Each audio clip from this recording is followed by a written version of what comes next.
Marami po sa in-time believers, sa mga Christians, dito bumabagsak sa giving all diligence unto your faith.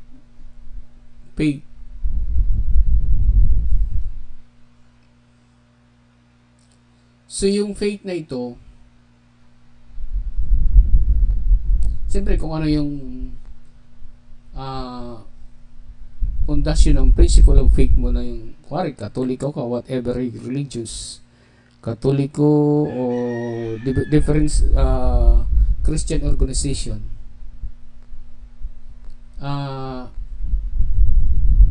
nananatili ka base doon sa yung standing of principle of faith. Pero dahil dito sa standing of your principle of faith, hindi mo sinuro mabuti na mayroon pang progresibong message para doon sa principle of faith na yung paniniwala. Like for example, dati ang pananampalataya being Katoliko, that's your principle of faith. But when the time is come na there will be a message come to you na dumating, so nagkaroon ka ng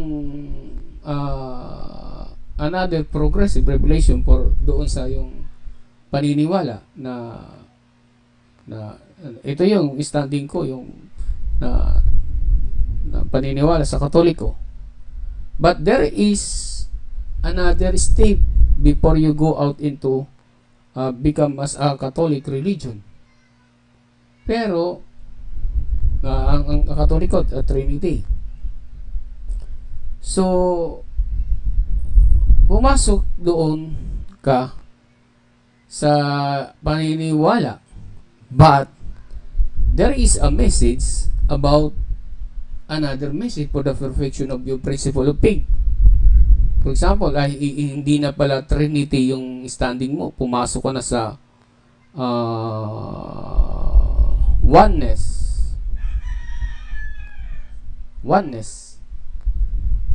So ano ba yung oneness of God? So being a Trinity, or being God is, or yung another down, step ka forward to God is what we call of this,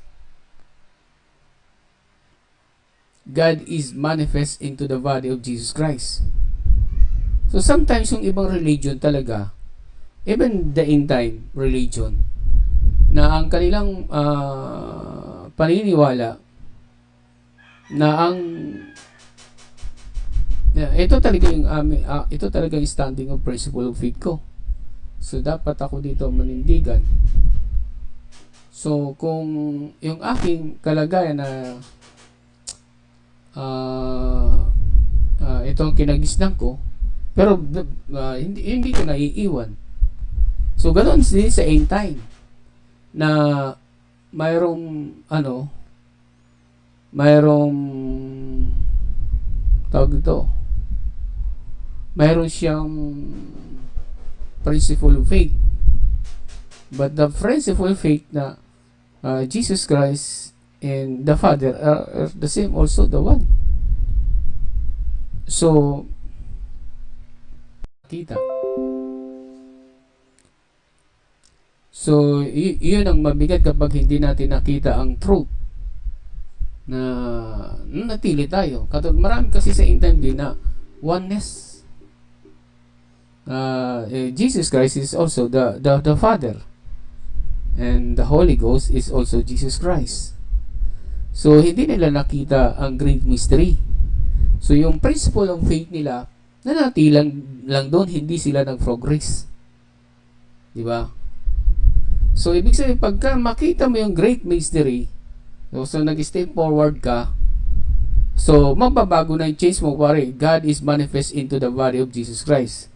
So that's the Godhead, So ang principle of faith mo ngayon, mag-step forward ka into the perfect statue of knowledge of perfect man. So yun ang pagiging principle of faith mo yung sa Diyos ay nagmanifesto doon sa katauhan ng ating Panginoon Jesucristo.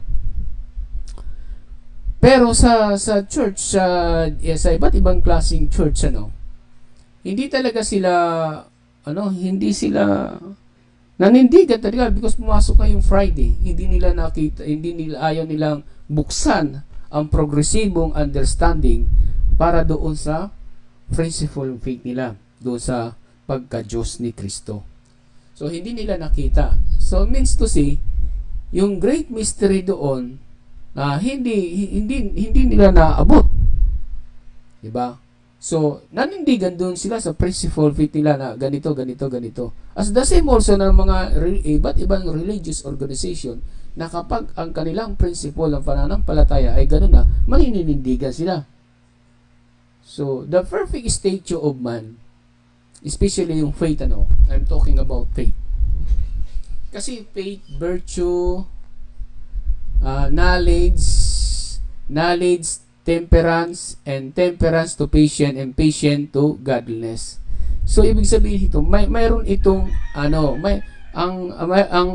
movement nito progresibo.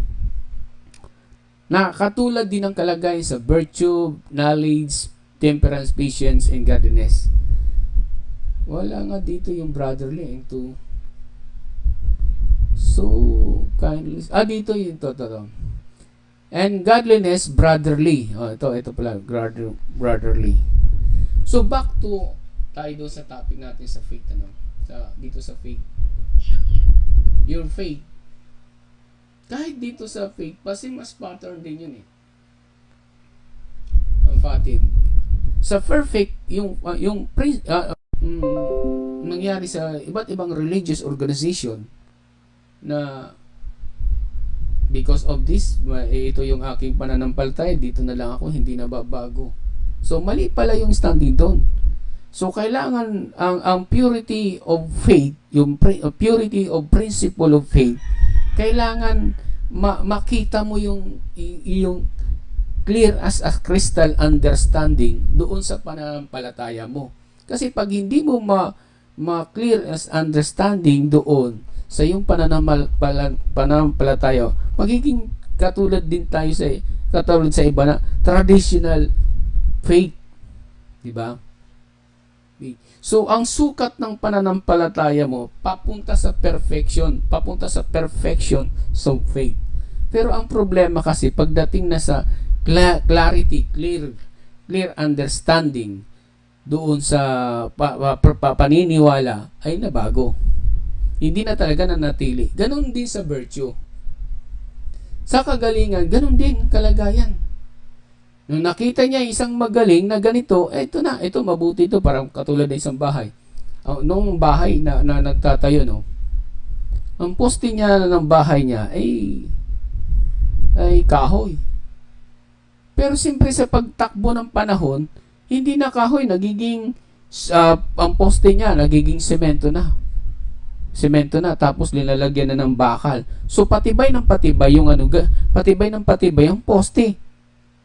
So ibig sabihin, papunta sa kagalingan, yung kagalingan at knowledge doon sa kanyang perfect, yung pananampalataya. Di ba? Kasi kailangan makuha mo yung kagalingan at kaalaman para magkaroon ka ng perfection understanding doon sa faith mo. Diba? So, yung sukat ng yung pananampalataya, tumatakbo katulad yan. Kahoy lang, mayroon ng pundasyon na mas matibay pa, o bubuhusan para maging poste, tapos lalagyan poste, tapos ngayon lalagyan na yung poste, lalagyan ng bakal para mas lalong matibay. Diba? Lalagyan ng bakal para mas matibay. Dati kasi walang bakal lang, bato-bato lang. So ngayon, kaya nagkaroon ng mas matibay kasi papunta yan sa more foundation na mas matibay. Ganon din yan sa ating spiritual na pananampalataya sa faith. Patitibayin, palilinawin hanggang sa maging clear as in crystal yung ating principle of faith, yung pananampalataya natin. Diba? So, So kung mayroong mas matinding pagpapaliwanag base doon sa na ating paniniwala, hindi tanggapin, mag-move forward tayo. Ang problema kasi, dahil pumasok yung pride, hindi na nag-move forward. Diba? Ngayon, dahil sa hindi na nag-move forwards, yung virtue and knowledge niya na-reject. Diba? Ang virtue and knowledge na-reject. Kasi why? Kasi pumasok na yung pride. So, pag pumasok yung pride, yung temperance mo at patience, mawawala yan. Sisirain yan. Sisirain yung faith mo, yung virtue mo, yung knowledge mo, yung temperance mo, yung patience. Pag pumasok yung pride. So, ngayon, pag pumasok yung pride, sira ang pundasyon ng statue of perfection mo, being as man. Ganyan ang nangyayari sa religious organization. So, kung nangyayari man sa religious organization na ganun nga nangyayari, dahil may deception ng pumasok, yung spirit of pride. Pag pride talaga pumasok, sira ang pundasyon eh. Number 1 na sumisira. Sinisira yung faith mo, yung virtue mo, yung knowledge mo, yung temperance mo, yung patience mo. So, yun ang sinisira. Di ba? Matindi yung pride. Yung pride. Kasi yung pride parang na-stagnant ka ito, hindi ka nag-walking the light eh. Ngayon, dahil yan, hindi mo na napansin yung godliness mo, yung brotherly kindness mo. So yung brotherly kindness mo, yung godliness and brotherly kindness mo, sisirain din yan. Pati pag-ibig mo, sisirain yan ng pride. Matindi yung pride nito. Kasi kahit mali, ang tingin mo sa sarili mo, tama, ito yung paninindigan, ito yung principle of faith ko, tama ito. Pero hindi mo nakita yung tama, yung mali, yung tama, mali pala yun sa iyo. Pero paniniwala mo, yung tama na yun, tama talaga, pero hindi mo nakita yung pananampalataya mong faith, yung principle of faith mo, mali pa yun. Matindi, sinira yung virtue mo, sinira yung knowledge mo, sinira yung temperance mo, sinira yung patience mo, sinira yung godliness mo, pati godliness mo saka brotherly kindness, sinira. Kasi nakapokus ka ngayon doon sa ano, pero hindi mo nakita rin yung charity, hindi mo naabot pala yung perfect stage of man. Isa lang pumasok sa iyo yung pride, oh. Nataas ang pride mo dahil ito paninindigan ko, itong tama, hindi na ito ano, hindi ka nagkaroon ng spirit of truth seekers. Hindi naging truth seeker ka. Kaya importante sa perfect stage of man, yung maging truth seeker ka. Hanapin mo mas, kumbaga lalakarin mo mas matindi ng principle of faith. Kung nakita mo mas matibay ito, dagdagan, move forward. Kung makita mo mas maganda pa ito, move forward, hanggang sa maging perfect, clear understanding yung principle of faith mo. Anong nangyayari ngayon sa church ngayon? Kasi ganito yung tinuro sa amin ng mga pastor, ganito. Ganon din na nangyayari. Kaya nakakatakot din yung mga ngaral, no? Pag ang mga ngaral hindi nag-walking the light into the progressive revelation, doon sa understanding, doon sa virtue, sa faith and virtue, and knowledge, and patience, and temperance, godliness, brotherly, and charity. Pag hindi siya talaga nag-move into perfection, sira ang kanyang perfect stage of man. Diba? Sira. Kaya nakakatakot doon kapag ganyan ang kalagayan ng isang tao. Brothers and sisters. Nakakatakot. Kaya kailangan talaga makita talaga natin Makita talaga natin ang katotohanan. Kasi pag hindi natin nakita ang katotohanan, grabe. Kaya ngayon sa mga religious organization,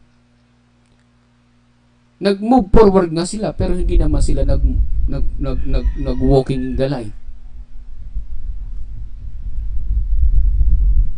Kasi ang lakaran natin papunta sa eternity. Hindi dito lang sa mundo dito eh. So ibig sabihin, ang bawat sukat, yung faith, virtue to knowledge, knowledge to temperance, temperance to patience, patience to godliness, godliness and brotherly kindliness and charity.